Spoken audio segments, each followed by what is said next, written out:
하나님은 왜 우주와 인간을 창조했나?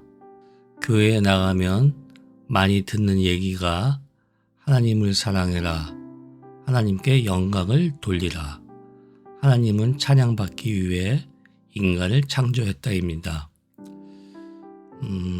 조심스럽고 오해의 소지가 있지만 사실 이 말은 교회가 장난질하는 말입니다. 하나님을 우상 숭배하게끔 유도하는 거라 말할 수 있습니다. 물론 이러한 말들을 바로 이해하면 100% 맞는 말이지요. 또 다른 한 가지는 인간은 벌레 같은 비천한 자라 말하는 것이고 사탄에 씌었다거나 귀신에 씌었다고 말하는 것입니다.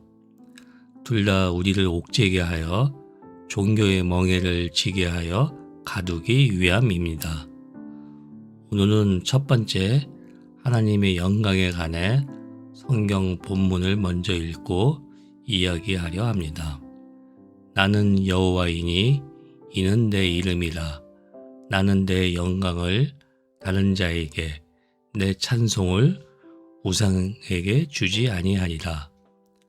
여호와께서 이 일을 행하셨으니 하늘아 노래할지어다.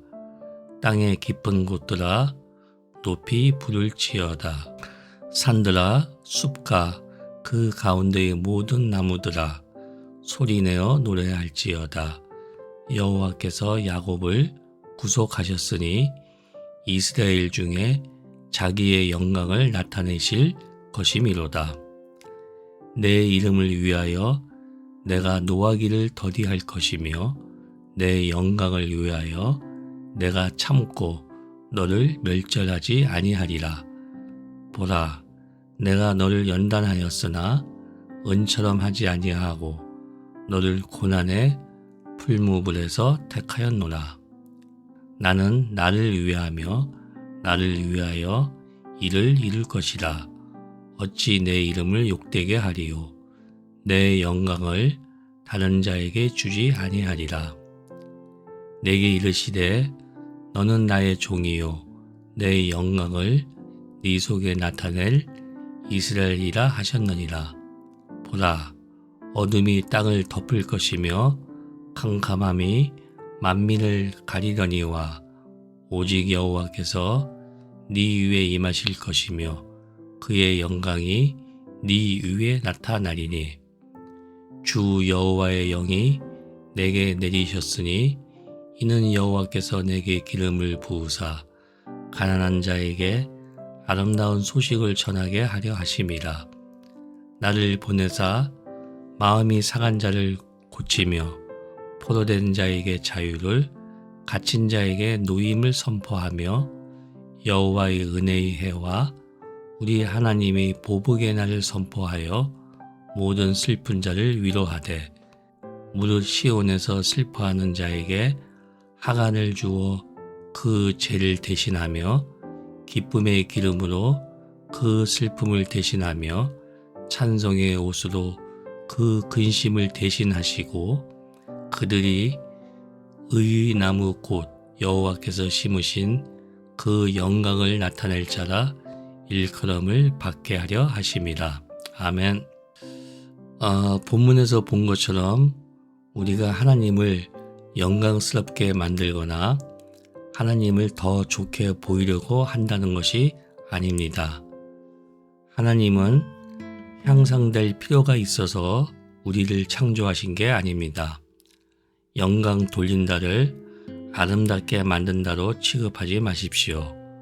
예를 들어 평범한 방을 취해서 이를 아름답게 만들면 여러분이 그 방을 아름다운 방으로 만든 거죠.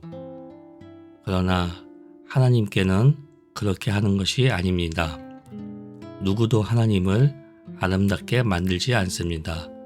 왜냐하면 하나님은 무한히 아름다우십니다.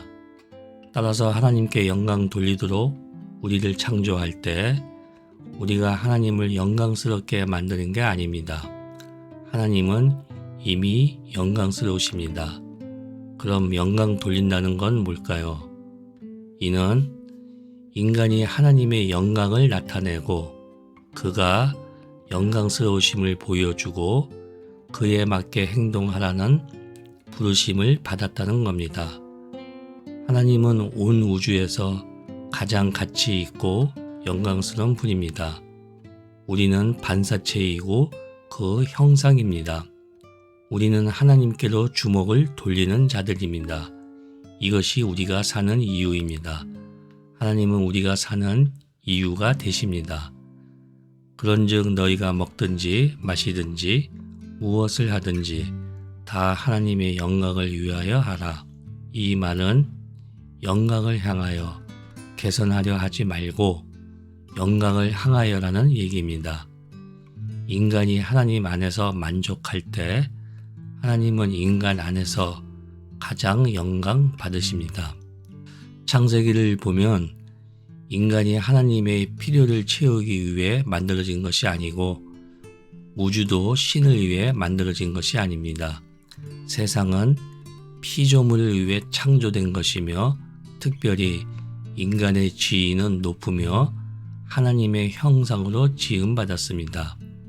인간은 신의 형상을 돌보는 자가 아니라 신전의 신의 형상 자체로 세우십니다. 어떤 피조물도 신들의 노예로 만들어지지 않았습니다. 반대로 에누마 엘릿이 6번째 토판을 보면 마르독은 신들의 말을 듣고 놀라운 일을 하고자 마음먹었다. 그는 에아에게 말했다. 핏줄을 묶고 뼈를 만들어 인간을 세웁시다. 사람이 그의 이름이라 합시다. 사람들을 만들어 신들의 노역을 감당시키고 신들은 쉬게 합시다. 신들의 살 길을 놀랍게 바꿉시다.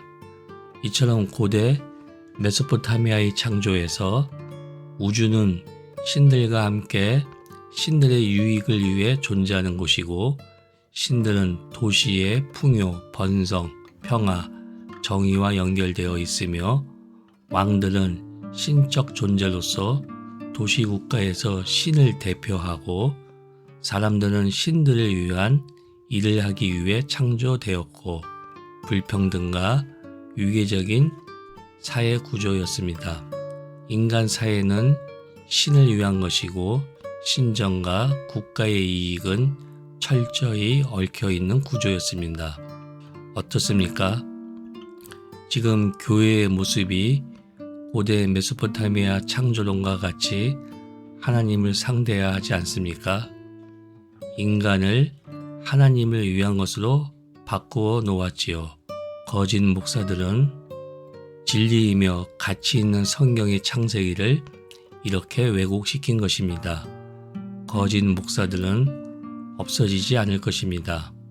당장 내려오십시오. 사꾼 목사들이여. 아니 양심이 있다면 벌써 내려왔겠지요.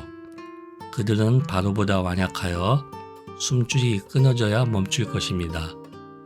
당신들 때문에 얼마나 많은 사람들이 정신이 항폐해지고 골병이 든지 아십니까? 좀비의 피를 빠는 당신들한테 어떤 형벌이 내려질지 심히 궁금하지만 신앙인의 한 사람으로서 당신들한테도 주님의 온전한 사랑의 손길이 뻗치기를 원합니다. 마치겠습니다.